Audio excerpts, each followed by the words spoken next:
आज हम स्टार्ट करेंगे भूगोल का अर्थ और परिभाषा। ठीक है। इसमें है भूगोल मतलब ज्योग्राफी, वह शास्त्र है जिसके अध्ययन से पृथ्वी के ऊपरी स्वरूप और उसके प्राकृतिक व्यवहार, जैसे पहाड़, उस दिन मैंने बताया था आपको, पहाड़ है, महाद्वीप है, देश है, राज्य है, नगर है, नदी है, महासागर है, समुद्र है, झील है, जल डमरू मध्य है, उल्कापात है, वन है, प्राकृतिक संसाधन है, सभी का मतलब इसमें ज्ञान प्राप्त होता है। ठीक है। तो इसका जो सर्वप्रथम एक यूनानी विद्वान थे एरेटोस्थनीज, ये जो नाम लिखा हुआ है इसको आप नोट कर सकते हो। एरेटोस्थनीज ने भूगोल को धरातल के एक विशिष्ट विज्ञान के रूप में मान्यता दी थी। एरेटोस्थनीज जो है वो एक गणितज्ञ भी थे और एक खगोल शास्त्री भी थे। तो इन्होंने भूगोल को क्या दिया था, एक विशिष्ट विज्ञान के रूप में उसको मान्यता दी थी। इसके बाद में आए थे हेरोडोटस, हेरोडोटस और उसके बाद में आए थे स्ट्रैबो और क्लैडियस टोल्मी। इन्होंने भूगोल को एक विषय के रूप में स्थापित करने में बहुत बड़ा योगदान दिया। इसके बाद में है, अब देखो सबसे बड़ी बात, जब हम अध्ययन करते हैं भूगोल का, उसमें क्या होता है कि भूगोल में कहाँ, कब, कैसे, क्यों एवं कितने, इन प्रश्नों का उचित मतलब व्याख्या की जाती है। कैसे कि कोई भी अगर कोई घटना घटित हो रही है तो कहाँ पर घटित हुई, कहाँ पर मतलब पृथ्वी के धरातल पर कहीं ना कहीं एक ऐसा स्थान होगा जहाँ पर मतलब वो घटना घटित हुई होगी। कब मतलब मान लीजिए सुबह हुई थी, दोपहर हुई थी, कल हुई थी, 10 तारीख को हुई थी, 5 तारीख को हुई थी, क्यों घटित हुई, उसके पीछे क्या कारण है। ठीक है ना। कितने मात्रा में घटनाएं घटित हो रही हैं। अब मान लीजिए सूरज सुबह निकलता है तो ये क्या है, एक घटना है कि सूरज सुबह अर्ली इन द मॉर्निंग निकलता है। किधर से निकलता है, पूरब साइड से निकलता है। ठीक है ना।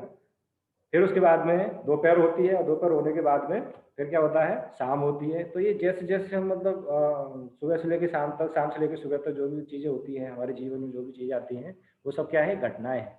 उन घटनाओं को मिला करके हम क्या करते हैं, भूगोल में एक अध्ययन करते हैं कि सूरज का निकलना, बारिश का होना, पेड़ का उगना, प्राकृतिक वनस्पति का उगना, ये सारी चीज़ें हम क्या कर रहे हैं, एक घटना के रूप में ले रहे हैं और इन घटनाओं का ही अध्ययन भूगोल के अंतर्गत किया जाता है। और ये सारी की सारी घटनाएं कहाँ पर घटित होती हैं, पृथ्वी के धरातल पर। ठीक है ना। यहाँ पर भू शब्द का तात्पर्य पृथ्वी और गोल का तात्पर्य होता है उसके गोल आकार से। ठीक है ना। जैसे हम बोलते हैं भूगोल, तो भूगोल का मतलब होता है, भू मतलब पृथ्वी, भू शब्द से मतलब लिया जाता है पृथ्वी, और गोल का मतलब होता है गोल। तो पृथ्वी गोल है, भूगोल का मतलब होता है भू, पृथ्वी गोल है। और इसी प्रकार से अगर हम बात करते हैं ज्योग्राफी, ज्योग्राफी का अलग है, जियो का मतलब होता है अर्थ और ग्राफी का मतलब होता है डिस्क्रिप्शन, मतलब पृथ्वी का वर्णन करना। अब भूगोल के विभिन्न विद्वानों ने क्या बोलते हैं, परिभाषाएं दी हैं। इन विद्वानों में सबसे पहला नाम आता है क्लाडियस टोल्मी का। ठीक है ना। उन्होंने क्या बताया है कि भूगोल पृथ्वी की झलक को स्वर्ग में देखने वाला आवामय विज्ञान है। मतलब भूगोल एक ऐसा विषय है जो, या ऐसा सब्जेक्ट है जो क्या करता है, पृथ्वी की झलक स्वर्ग में देखने का प्रयास करता है। ठीक है ना। इसी प्रकार से स्ट्रेबो है, स्ट्रेबो ने बताया कि भूगोल एक ऐसा स्वतंत्र विषय है जिसका उद्देश्य लोगों को इस विश्व का, आकाशीय पिंडों का, स्थल का, महासागर का, जीव जंतुओं का, वनस्पतियों का, फलों तथा भू धरातल के क्षेत्रों में देखी जाने वाली प्रत्येक अन्य वस्तु का ज्ञान प्राप्त करना है। ठीक है ना। भूगोल में क्या क्या चीजें हैं, पूरे विश्व के बारे में हम बात करते हैं, आकाशीय पिंडों के बारे में बात करते हैं, जैसे मैंने कल आपको बताया था कि 9 ग्रह हैं, 9 ग्रहों के अलावा छोटे छोटे ग्रह होते हैं, उल्का पिंड होते हैं, तारे होते हैं, गैलेक्सीज होते हैं, पूरे ब्रह्मांड की बात करते हैं। इसी प्रकार से स्थल का, तो पृथ्वी के धरातल पर बहुत सारी मतलब आकृतियां पाई जाती है, उच्च आकृतियां पाई जाती है, निम्न आकृतियां पाई जाती हैं। इनमें आप बात कर सकते हैं जैसे कि पर्वत है, पठार है, नदियां हैं, नाले हैं, और फिर उसके बाद में झील है, महासागर है, सागर है न। इन सारी मतलब जो भी धरातल पर पाया हमें देखते हैं, चट्टानें पाई जाती हैं, इन सबका क्या करते हैं, हम अध्ययन करते हैं भूगोल के अंतर्गत। ठीक है ना। जीव जंतु, तो पृथ्वी के धरातल पर किस प्रकार के जीव जंतु पाए जाते हैं, किस एक पर्टिकुलर एरिया पर कौन सा जीव पाया जाता है, किस पर्टिकुलर एरिया पर कौन सा जीव पाया जाता है, इस प्रकार से हम मतलब बात करते हैं। जैसे रेगिस्तान में ऊँट पाया जाता है, हमारे जो मध्य प्रदेश है यहाँ पे मतलब भैंसें ज़्यादा पाई जाती हैं, बकरियाँ ज़्यादा पाई जाती हैं। इसी प्रकार से अगर हम बात करें कश्मीर की, तो कश्मीर में एक आक याक होता है, याक वो पाया जाता है। अगर हम मतलब ध्रुवीय क्षेत्र की बात करें तो वहाँ पे बियर पाया जाता है, ध्रुवीय भालू बोलते हैं, सफ़ेद रंग का होता है। और ज़्यादा घने जंगल होते हैं तो वहाँ पर क्या होता है, शेर भी पाए जाते हैं और अन्य प्रकार के जीव जंतु भी पाए जाते हैं। ठीक है ना। वनस्पतियाँ, किस पर्टिकुलर क्षेत्र में कौन सी वनस्पति पाई जाती है। अब हम मतलब बात करते हैं माउंटेन्स रीजन की, तो वहाँ पे ऊंचे-ऊंचे पेड़ पाए जाते हैं, अलग-अलग प्रकार के मतलब फल वाले पेड़ पौधे पाए जाते हैं। हमारे क्षेत्र में आपको शीशम का मतलब ज़्यादा मिलेगा, नीम का मिलेगा, बबूल का मिलेगा।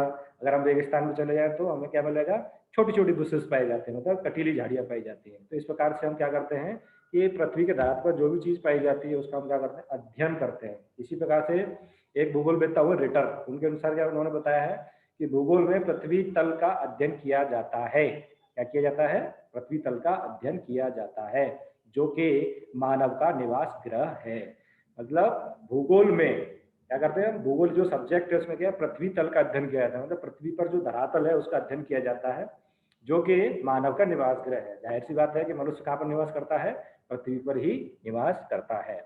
अभी जो अगली जो डेफिनेशन दे रखी है वो है ऑक्सफोर्ड डिक्शनरी के अनुसार।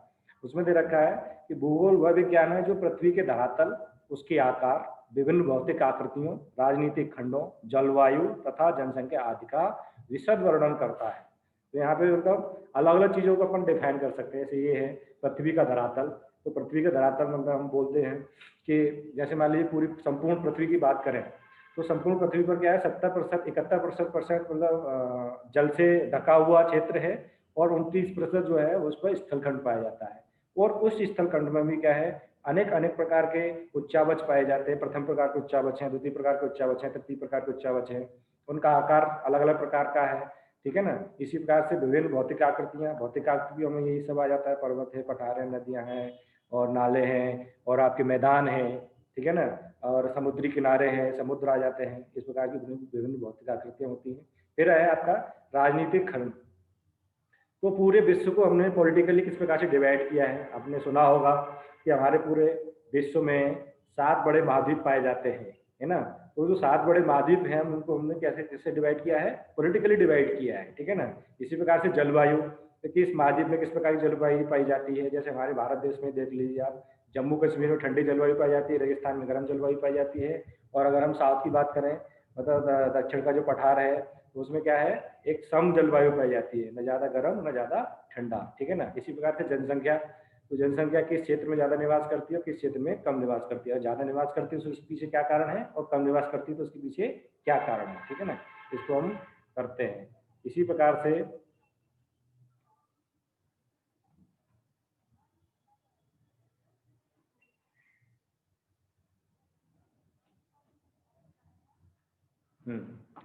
बुलरिज तथा ईस्ट के अनुसार, तो बुलरिज और ईस्ट ने भी बताया कि भूगोल में भूक्षेत्र तथा मानव का अध्ययन होता है। मतलब दो चीजें मतलब मुख्य भूगोल में, एक तो भूक्षेत्र या धरातल और दूसरा है मानव। तो भूगोल का विषय क्षेत्र संपूर्ण पृथ्वी भूगोल का अध्ययन क्षेत्र है, ठीक है ना। भूगोल का जो विषय क्षेत्र की बात करते हैं तो संपूर्ण पृथ्वी मतलब पूरी पृथ्वी भूगोल का अध्ययन क्षेत्र के अंतर्गत आती है। जहाँ पर हम बात करते हैं स्थलमंडल की, स्थलमंडल में मैंने बताया अभी पर्वत पठार और मैदान ये सब आते हैं। जलमंडल मतलब अभी मैंने बताया था पृथ्वी के धरातल पर कितने, तो 71% जलमंडल पाया जाता है। फिर उसके बाद में अगर हम धरती से ऊपर की ओर बात करते हैं, जो आसमान की तरफ देखते हैं, तो वहाँ पर कुछ किलोमीटर पर, कोई लोग 16 किलोमीटर बोलते हैं, कोई 18 किलोमीटर बोलते हैं, 50 किलोमीटर बोलते हैं, तो वहाँ तक क्या है, वायुमंडल पाया जाता है। जैसे जैसे हम ऊंचाई की तरफ बढ़ते जाएंगे वैसे वैसे क्या है, हमारा जो है वायुमंडल का जो संगठन है वो बेरल होता चला जाएगा। इसी प्रकार से जैवमंडल, जैवमंडल के मतलब पृथ्वी से 2 किलोमीटर ऊपर तक या 6 किलोमीटर ऊपर तक, और पृथ्वी के नीचे 1 किलोमीटर 2 किलोमीटर तक जहां तक जीव पाया जाता है, मतलब जीवित प्राणी पाया जाता है, जीव जंतु पाए जाते हैं, वो सब क्या है, जैव मंडल के अंतर्गत आते हैं, ठीक है ना। तो इस प्रकार हम बोल सकते हैं कि स्थल मंडल, जल मंडल, वायुमंडल और जैव मंडल ये सब कहाँ पर, पृथ्वी के आसपास या इर्द गिर्द हैं। स्थल मंडल पृथ्वी का धरातल है, जल मंडल पृथ्वी पर भी पाया जाता है, जल जल वायुमंडल पृथ्वी के ऊपर पाया जाता है, जैव मंडल पृथ्वी के ऊपर नीचे दोनों जगह पाया जाता है। इन सभी चीजों का अध्ययन भूगोल के अंतर्गत किया जाता है। हम बात करते हैं भूगोल का इतिहास, कि भूगोल सब्जेक्ट कैसे बना। तो सबसे पहले हम बात करेंगे, भूगोल एक प्राचीनतम विज्ञान है और इसकी नींव प्रारंभिक यूनानी विद्वानों के कार्यों में दिखाई पड़ती है। मतलब जो यूनानी विद्वान थे एक्चुअली भूगोलवेत्ता नहीं थे, वो क्या थे, खगोल शास्त्री थे, गणितज्ञ थे, गणित का ज्ञान था उनको, या फिर लाइब्रेरी के मतलब टीचर वो थे। तो उन्होंने क्या किया, धीमे धीमे मतलब इस पृथ्वी के बारे में जानने का प्रयास किया, और जैसे जैसे उन्होंने जानने का प्रयास किया वैसे वैसे उस प्रयास को एक नया सब दिया या नया सब्जेक्ट विषय मतलब रूप में उन्होंने पेश किया और उसको बताया भूगोल, ठीक है ना। इसी प्रकार से भूगोल शब्द का प्रथम प्रयोग यूनानी विद्वान, अभी मैंने बताया था, एराटोस्थनीज ने 3वीं शताब्दी से ईसा पूर्व में किया था, ठीक है ना। अगर ये प्रश्न कभी कभी आता है एग्जाम में तो आपसे पूछ लिया जाएगा, बड़े बड़े एग्जाम में पूछ लिया जाता है कि भूगोल शब्द का प्रयोग सर्वप्रथम किस विद्वान ने किया था, तो वो किया था एराटोस्थनीज ने। ये आपने नाम मतलब नोट कर सकते हो, एराटोस्थनीज ने, ठीक है ना। इसी प्रकार से आगे बात करते हैं। भूगोल एक विस्तृत पैमाने पर सभी भौतिक और मानवीय तथ्यों की अंतर्क्रियाओं और इन अंतर्क्रियाओं से उत्पन्न स्थल रूपों का अध्ययन करता है, ठीक है ना। तो क्या इसमें बात करते हैं, भूगोल विस्तृत पैमाने पर सभी भौतिक व मानवीय तथ्यों की अंतर्क्रियाओं, मतलब मनुष्य और भौतिक जो भी भौतिक घटक हैं उनकी अंतर्क्रियाओं और इन अंतर्क्रियाओं से उत्पन्न स्थल रूपों का अध्ययन करता है, ठीक है ना। तो पृथ्वी के धरातल पर जो भी स्थल रूप पाए जाते हैं, जैसे हम बात करते हैं, जैसे आज हिमालय है, वहाँ पर आज कई वर्षों पूर्व, लाखों वर्षों पूर्व हिमालय नहीं था, वहाँ पर एक महासागर था, उसका नाम था तैतीस महासागर पे मतलब क्या हुआ कि दो प्लेटें आपस में टकराने लगी और टकराने से क्या है, तो जमीन धीमे धीमे उठने लग गई, ठीक है ना। तो इस प्रकार से वहाँ पर हिमालय पर्वत का निर्माण हुआ। और हिमालय पर्वत क्या है, सबसे नवीन वलित पर्वत है। वलित का मतलब होता है वलय पड़ते हैं उसमें, मतलब ऊंचा नीचा, मतलब उसमें वलय पड़ते हैं, ठीक है ना। फिर उसके बाद बात करते हैं, ये बताता है कि कैसे, क्यों, कहाँ मानवीय व प्राकृतिक क्रियाकल्पों का उद्भव। अब हम पृथ्वी का जो भी धरातल है उसकी बात करें तो प्रत्येक जगह पर प्रत्येक प्रकार की संस्कृति, प्रत्येक जगह पर प्रत्येक जगह तरह की प्राकृतिक वातावरण नहीं है, संस्कृति नहीं है, जीवन यापन करने की उसके पास में संभावनाएं कम है। तो जहां पर ज्यादा संभावनाएं हैं, जहां पर जीवन जीने की अधिक संभावना है, वहां पर मनुष्य ने अधिक जीवन इकट्ठा होना स्टार्ट किया, या फिर हम बोल सकते हैं कि सबसे ज्यादा जनसंख्या वहीं पाई जाती है, यहाँ पर सबसे ज्यादा संभावनाएं रहती हैं। और जहाँ पर कम संभावनाएं रहती हैं, विरल संभावना रहती है और या नगण्य संभावनाएं रहती हैं, वहाँ पर मनुष्य कम मात्रा में और कम घनत्व में निवास करता है, ठीक है ना। इस प्रकार से आगे बढ़ते हैं। सबसे पहला काल आता है इसका पूर्व आधुनिक काल। यह काल 15वीं सदी के मध्य से शुरू होकर 18वीं सदी तक के पूर्व तक चला। इस काल के आरंभ में क्या था कि जो भूगोलवेत्ता थे वो क्या करते थे, खोज करते थे। देखो ये दे रखा है, खोजों और अन्वेषणों द्वारा विश्व की भौतिक व सांस्कृतिक प्रकृति के बारे में बृहद ज्ञान प्राप्त प्रदान करता है, ठीक है ना। वो क्या करते थे कि अपने अनेक प्रकार की खोजों से, अन्वेषणों से, मतलब नई नई खोज करते थे, नए नए आविष्कार करते थे, उनके द्वारा हम क्या करते थे, जो भी मतलब भूगोलवेत्ता थे वो प्रकृति के बारे में जानने का प्रयास करते थे, ठीक है ना। 17वीं सदी का प्रारंभिक काल नवीन वैज्ञानिक भूगोल की शुरुआत का गवाह है। इसमें देखो कोलंबस है, वास्को डिगामा है, कोलंबस का नाम सुना होगा आपने, वास्को डिगामा है, मैगलेन है, थॉमस है, कुक हैं, इस काल के प्रमुख अन्वेषणकर्ता माने जाते हैं। इन्होंने क्या किया कि नए नए देशों की, नई नई जगहों की, नए नए स्थानों की, नई नई प्राकृतिक संभावनाओं की खोज की, ठीक है ना। इसी प्रकार से बात करते हैं तो ये वारेनियस हैं, कांट है, हम्बोल्ट है, रिटर हैं, इस काल के प्रमुख भूगोलवेत्ता थे, ठीक है ना। तो वारेनियस है, कांट है, हम्बोल्ट है, रिटर है, इन्होंने भूगोल में सबसे ज्यादा योगदान दिया है भूगोल को एक विषय के रूप में स्थापित करने के लिए। इन विद्वानों ने मानचित्र, देखो आगे लिखा हुआ है, इन विद्वानों ने मानचित्र कला के विकास में योगदान दिया और नवीन स्थलों की खोज की, है ना, जिसके फलस्वरूप भूगोल एक विज्ञान विषय के रूप में विकसित हुआ, ठीक है ना। भूगोल क्या हुआ, एक वैज्ञानिक विषय के रूप में विकसित हुआ। फिर आता है आधुनिक काल। इसमें रिटर, हम्बोल्ट का उल्लेख है ना आपको मिलेगा। तो सामान्यतः 19वीं सदी के उत्तरार्ध का काल आधुनिक भूगोल का काल माना जाता है, मतलब 19वीं सदी के बाद का, मतलब आधी सदी के बाद का। वस्तुतः रेडजेल प्रथम आधुनिक भूगोलवेत्ता थे जिन्होंने चिर सम्मत भूगोलवेत्ता द्वारा स्थापित नींव आधुनिक भूगोल की संरचना का निर्माण किया, ठीक है ना। तो आधुनिक भूगोल के जो जनक हैं उनको मतलब बोला जाता है रेडजेल को। तो रेडजेल ने क्या है, आधुनिक भूगोल को एक नया, मतलब भूगोल को एक नया स्वरूप प्रदान किया। इसी प्रकार से अब नया नवीन काल आ जाता है। तो ये द्वितीय विश्व युद्ध के बाद में भूगोल का विकास बड़ी तीव्र गति से हुआ, है ना। पहला विश्व युद्ध, द्वितीय विश्व युद्ध, द्वितीय विश्व के बाद में भूगोल का विकास बड़ी तीव्र गति से हुआ। इसमें हॉटशेल, अमेरिकी और यूरोपीय भूगोलवेत्ताओं ने इस दौरान अधिकतम योगदान दिया, ठीक है ना। हॉटशोन ने भूगोल को एक ऐसा विज्ञान के रूप में परिभाषित किया जो क्षेत्रीय विभिन्नताओं का अध्ययन करता है। क्षेत्रीय विभिन्नता का मतलब क्या होता है कि एक क्षेत्र दूसरे क्षेत्र से किस प्रकार से विभिन्न है। अभी हम बात कर रहे हैं कि हम पीपल लावा की बात करते हैं। पीपल लावा अलग प्रकार का मतलब यहाँ पे कल्चर पाया जाता है, अलग प्रकार का रहन सहन पाया जाता है, यहाँ पे अलग प्रकार की बोली पाई जाती है। और यही चीज़ अगर हम भोपाल की बात करें तो भोपाल में अलग प्रकार की बोली पाई जाती है। रहन सहन थोड़ा सिमिलर हो सकता है, लेकिन पहनावे में थोड़ा अंतर हो सकता है, उनके क्रियाकलापों में अंतर हो सकता है। तो क्या कर रहा है वो भूगोल, क्या कर रहा है, क्षेत्रीय विभिन्नताओं का अध्ययन कर रहा है कि एक क्षेत्र दूसरे क्षेत्र से किस प्रकार से विभिन्न है। ठीक है ना। तो वर्तमान भूगोल विद्या प्रादेशिक उपागम और क्रमबद्ध उपागम के विरोधाभास की जगह पूरक उपागम के रूप में देखते हैं। मतलब क्या कर रहे हैं वो कि प्रादेशिक और क्रमबद्ध उपागम को मतलब करने के बाद में क्या कर रहे हैं, क्रमबद्ध मतलब सिस्टमेटिक काम होना चाहिए या सिस्टमेटिक उसका अध्ययन होना चाहिए भूगोल का। अब इसके अंग और शाखाएं कौन कौन सी हैं, ठीक है ना। भूगोल के अंग और शाखाएं, तो भूगोल ने आज विज्ञान का दर्जा प्राप्त कर लिया है। ठीक है ना। भूगोल पृथ्वी तल पर उपस्थित विविध प्राकृतिक और सांस्कृतिक रूपों की व्याख्या भी करता है। भूगोल का क्षेत्र विविध विषयों जैसे सैन्य सेवाओं, पर्यावरण प्रबंधन, जल संसाधन, आपदा प्रबंधन, मौसम विज्ञान, नियोजन और विविध सामाजिक विज्ञानों में है। ठीक है ना।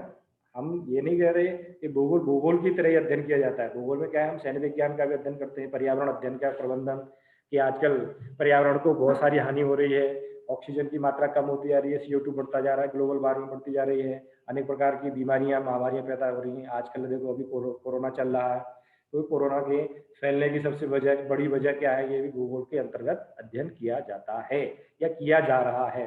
जल संसाधन, पूरे विश्व में कहाँ कहाँ पर जल संसाधन पाए जाते हैं और उन जल संसाधनों का किस प्रकार से मनुष्य उपयोग कर रहा है, प्रयोग कर रहा है, और कौन से जल संसाधन ज्यादा उपयोगी हैं और कौन से जल संसाधन कम उपयोगी हैं, और जो ज्यादा उपयोगी हैं उनको किस प्रकार से प्रयोग किया जाना है कि आज हम मतलब प्रयोग करें और आगे आने वाली पीढ़ी के लिए भी जल संसाधन बचे रहे। इसी प्रकार से आपदा प्रबंधन, अब देखो बाढ़ आना, तूफान आना, सुनामी आना, भूकंप आना, ज्वालामुखी का उद्गार, ये सब क्या है, एक प्रकार से प्राकृतिक आपदाएं हैं। इन प्राकृतिक आपदाओं से बचने के लिए आपदा प्रबंधन का काम भूगोल के अंतर्गत किया जाता है। इसी प्रकार से मौसम विज्ञान, कि किस समय पे कैसा मौसम रहेगा, सुबह का तापमान किस प्रकार से रहता है, दोपहर का तापमान किस प्रकार से रहता है, आने वाले दिनों में बरसात होगी कि नहीं होगी, ठंड कैसी पड़ेगी। ठीक है ना। और अगर बर्फीला क्षेत्र है तो वहाँ पर मतलब बर्फीले तूफान आएंगे कि नहीं आएंगे। अगर हम समुद्र की बात करें, अगर हम कोई हम लोग समुद्री पोत लेके जा रहे हैं या समुद्री जहाज लेके जा रहे हैं, तो हम पहले क्या करेंगे, मौसम का अध्ययन करेंगे कि मौसम कैसा रहेगा, क्योंकि एक दिन में हम एक स्थान से दूसरे स्थान में बड़ी मुश्किल से मतलब पहुंच पाते समुद्र में, तो बीच समुद्र में समुद्री तूफान भी आते हैं, तो उनके हम अध्ययन करने, मौसम का अध्ययन करने के बाद भी अगर हम आगे बढ़ेंगे तो ही हम अपने गंतव्य स्थान पर पहुंच पाएंगे। नहीं तो क्या होगा कि समुद्र, हमारा जो पोत है या हमारा जो जहाज है वो क्या होगा, बीच में डूबने की आशंका रहेगी। फिर उसका नियोजन और विविध सामाजिक विज्ञानों में, ठीक है ना, सामाजिक विज्ञानों से भी संबंधित है भूगोल। ठीक है ना। इसके अलावा भूगोल दैनिक जीवन से संबंधित घटनाओं जैसे पर्यटन है, स्थान परिवर्तन है, आवास है, स्वास्थ्य है, इनसे संबंधित सारे क्रियाकलापों का अध्ययन करता है। अब भूगोल विद्वानों ने भूगोल को 3 मुख्य भागों मतलब बताए हैं। सबसे पहला है गणितीय भूगोल, दूसरा है भौतिक भूगोल और तीसरा है मानव भूगोल। अभी हम बात कर रहे थे तो गणितीय भूगोल में जैसे सौर जगत हमने उस दिन बताया था, सौर मंडल, ठीक है ना, सौर जगत के अन्य ग्रहों और उपग्रहों आदि से संबंध किस प्रकार से बताना है कि वो कितनी दूरी पर है, कितने दिन में उसकी परिक्रमा करता है, उसका डायमीटर क्या है, सूरज का डायमीटर क्या है, सूरज से प्रकाश पहुंचने पृथ्वी पर, सूरज का पृथ्वी पर प्रकाश पहुंचने में कितना टाइम लगता है, किस गति से प्रकाश आता है, कितना हमें ऑब्जर्व करती है पृथ्वी, कितना उसको रिफ्लेक्ट कर देती है, ये सारी चीजें हम उसमें गणितीय भूगोल के अंतर्गत करते हैं। इसी प्रकार से सूरज की रोशनी चंद्रमा पर कैसे पहुंचती है, अन्य ग्रहों पर कैसे पहुंचती है, अन्य ग्रह सूरज की किस प्रकार से मतलब क्या करते हैं, परिक्रमा करते हैं, इन सारी चीजों का अध्ययन किसमें किया जाता है, गणितीय भूगोल के अंतर्गत किया जाता है। दूसरा होता है भौतिक भूगोल। इसमें हम पृथ्वी के भौतिक स्वरूप का वर्णन करते हैं। अभी हमने पढ़ा था भौतिक स्वरूप किस प्रकार से कि उसके जो अनेक प्रकार के उच्चावच हैं, प्रथम प्रकार के, द्वितीय प्रकार के, तृतीय प्रकार के उच्चावच हैं। इन सारे उच्चावचों से क्या हो रहा है कि कौन कौन सी आकृतियां कहाँ पर निर्मित हैं, उन आकृतियों के निर्माण के फलस्वरूप वहाँ पर किस प्रकार का जलवायु या किस प्रकार का वातावरण, किस प्रकार प्राकृतिक वातावरण पाया जा रहा है, इन सारी चीजों का अध्ययन भौतिक भूगोल के अंतर्गत किया जाता है। ठीक है। इसमें दे रखा है नदी, पहाड़, देश, नगर आदि, है ना, इनको किसको किसे कहते हैं, कहाँ पर पाए जाते हैं, कहाँ से स्टार्ट होते हैं, कहाँ पर एंड होते हैं। ठीक है ना। कौन सा नगर, कौन सी नदी, कौन सी पहाड़ कहाँ पर अवस्थित है, ये सारी चीजें किसमें मतलब हम अध्ययन करते हैं, भौतिक भूगोल। इसी प्रकार से मानव भूगोल, इसके अंतर्गत राजनीतिक भूगोल भी आता है ना, इसके अंतर्गत शासन भी आता है, भाषा भी आती है, जाति भी आती है, सभ्यता भी आती है, अर्थ भी आता है, इसमें सैन्य भी आता है, कौन सा विभाग कहाँ पर है ना, सारी की सारी जितने भी मतलब मनुष्य से संबंधित जितने भी मतलब विज्ञान है ना, सारे के सारे किसमें आते हैं, मानव भूगोल के अंतर्गत आते हैं। अब बात करते हैं भौतिक भूगोल की। तो भौतिक भूगोल में विभिन्न उसकी शाखाएं हैं, इसमें आप देख सकते हो।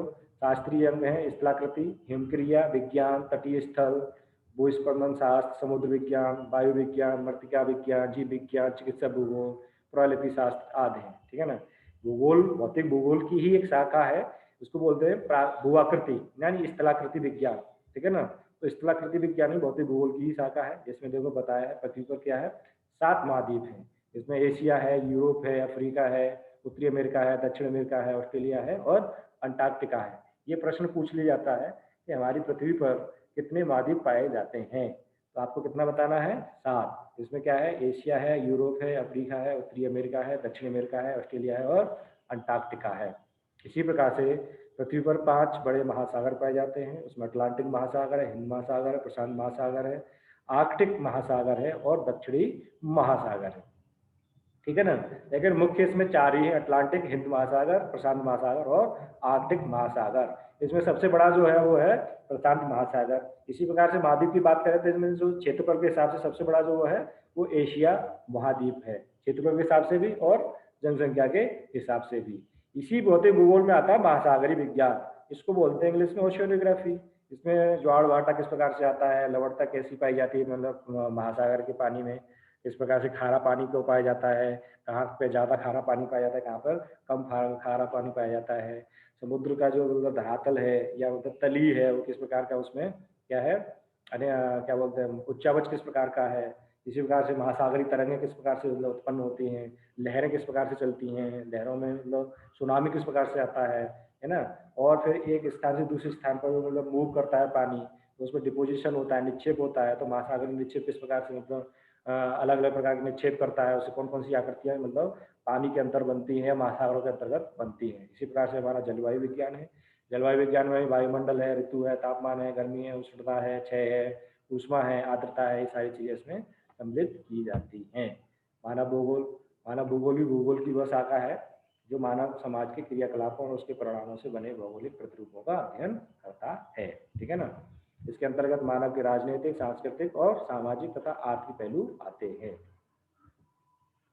मानव भूगोल को अनेक श्रेणियों में बांटा जा सकता है, जैसे आर्थिक भूगोल है, राजनीतिक भूगोल है, जनसंख्या भूगोल है, सांस्कृतिक भूगोल है, कृषि भूगोल है, परिवहन भूगोल है, पर्यटन भूगोल है ना। इन सारे भूगोलों का अध्ययन इसमें किया जाता है। अब बात आती है एक सबसे हमारा मेन इंपॉर्टेंट पॉइंट है, आपके सिलेबस में भी दे रखा है, भूगोल का अन्य भौतिक विज्ञानों से संबंध। ठीक है ना, भूगोल का अन्य भौतिक विज्ञानों से संबंध।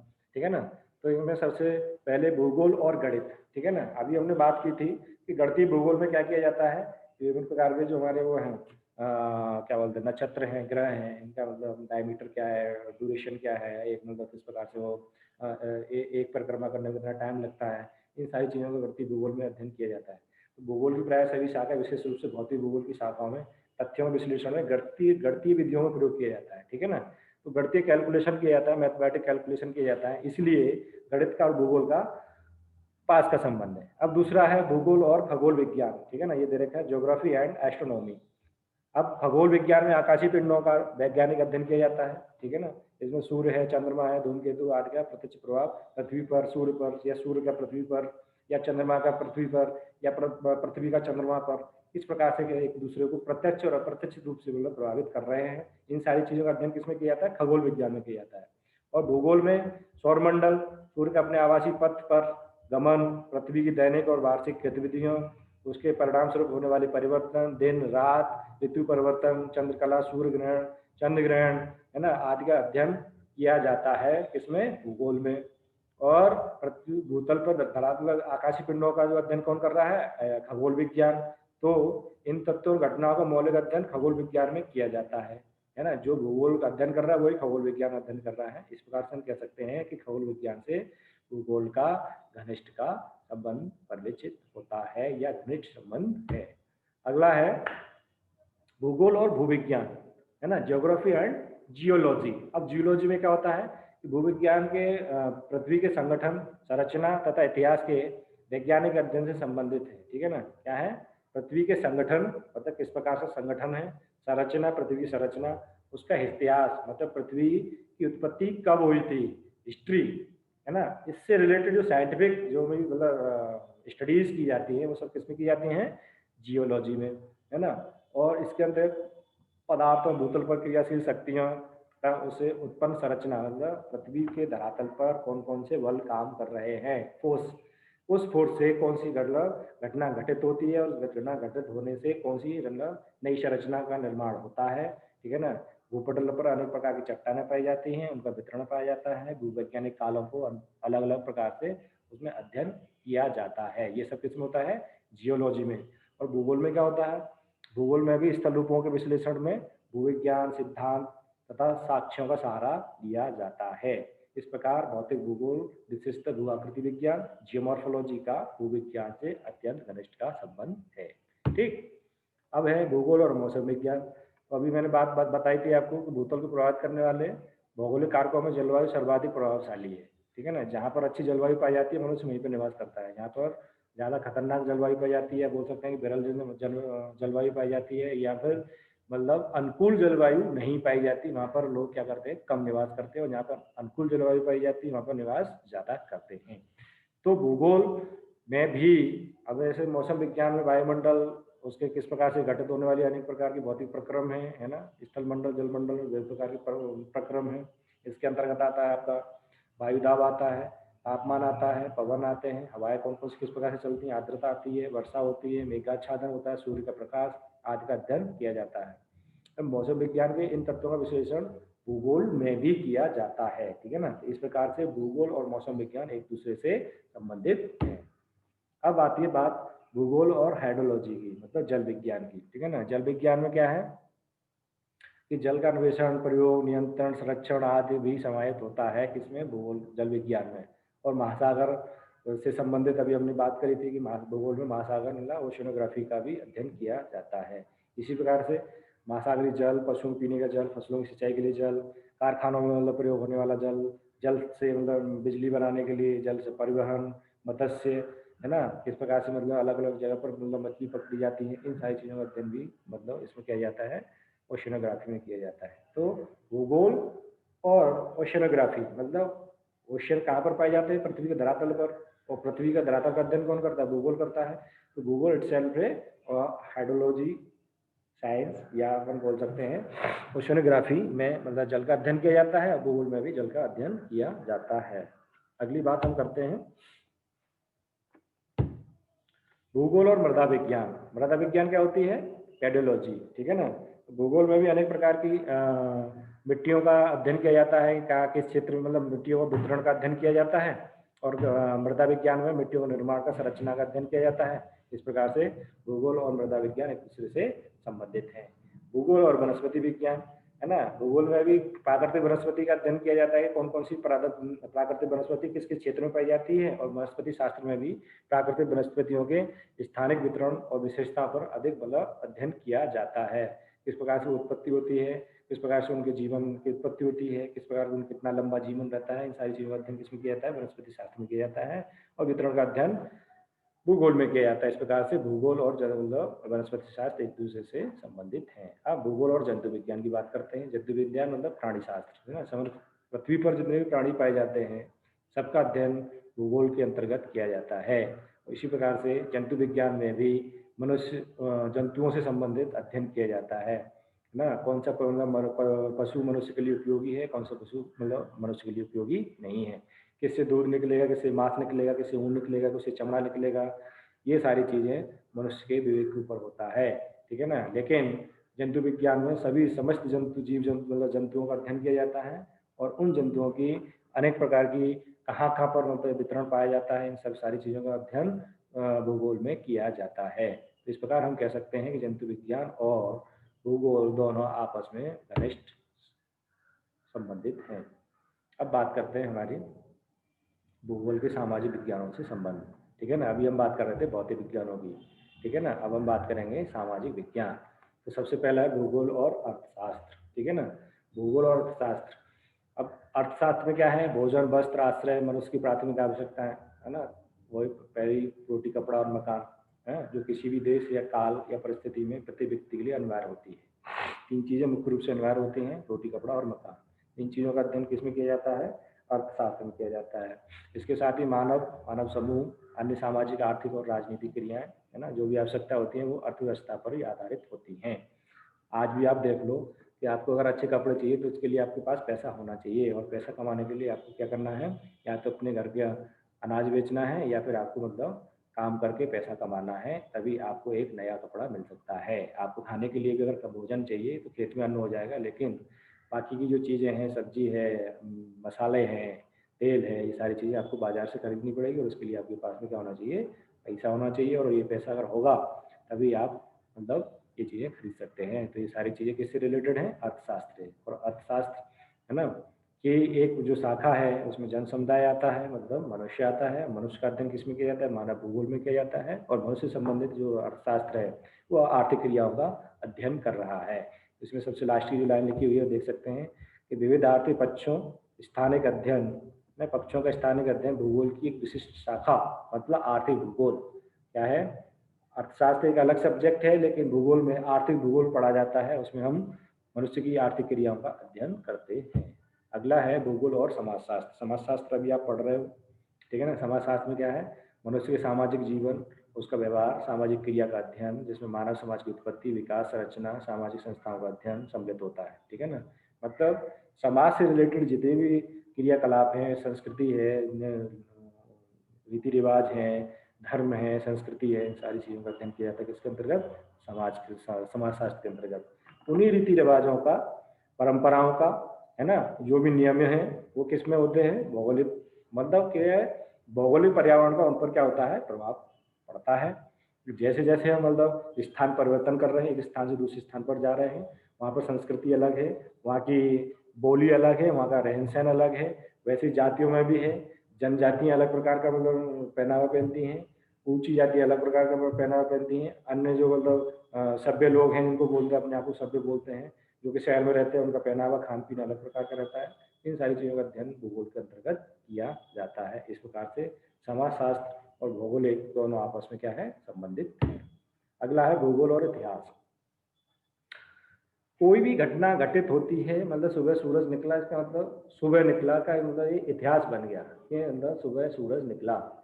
कोई घटना घटित हुई, एक्सीडेंट हुआ, कल एक्सीडेंट हुआ, वो घटना घटित हो गई। मतलब प्रधानमंत्री बने तो वो क्या है, एक घटना है। वो कहाँ पर बने, भारत के प्रधानमंत्री बने, कब बने, 26 जुलाई को बने, या 26 मई को बने, या 24 मई को बने, ठीक है ना। एक घटना घटित होगी, मतलब डेट फिक्स हो गई, तो इतिहास बन गया, ठीक है ना। और वो इतिहास घटना कहाँ पर घटित हुई, वो पृथ्वी के धरातल पर घटित हुई, ठीक है। किस जगह पर हुई, मान लीजिए पृथ्वी के धरातल पर, मतलब दिल्ली।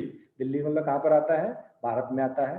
तो एक घटना का घटित होना एक काल, और घटना का घटित होना एक स्थान, काल और स्थान दोनों एक दूसरे से संबंधित हैं। इसलिए भूगोल का और इतिहास का घनिष्ठता से संबंध है। इसी प्रकार से भूगोल और राजनीति, राजनीति की अभी मैंने बात करी।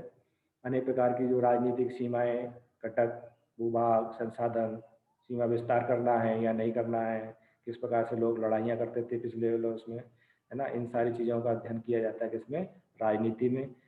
भूगोल में भी एक सब्जेक्ट है जो ज्योग्राफिकल, पॉलिटिकल ज्योग्राफी है ना, इसको बोलते हैं जियो पॉलिटिक्स, ठीक है। जिसके अंतर्गत भूतल के विभिन्न प्रदेशों की राजनीतिक प्रणाली ना, कौन सा देश किस प्रकार की राजनीति अपना करके दूसरे देश पर अधिपत्य करना चाहता है, दूसरे देश के साथ में अपने संबंध स्थापित कर लिया है, करना चाहता है।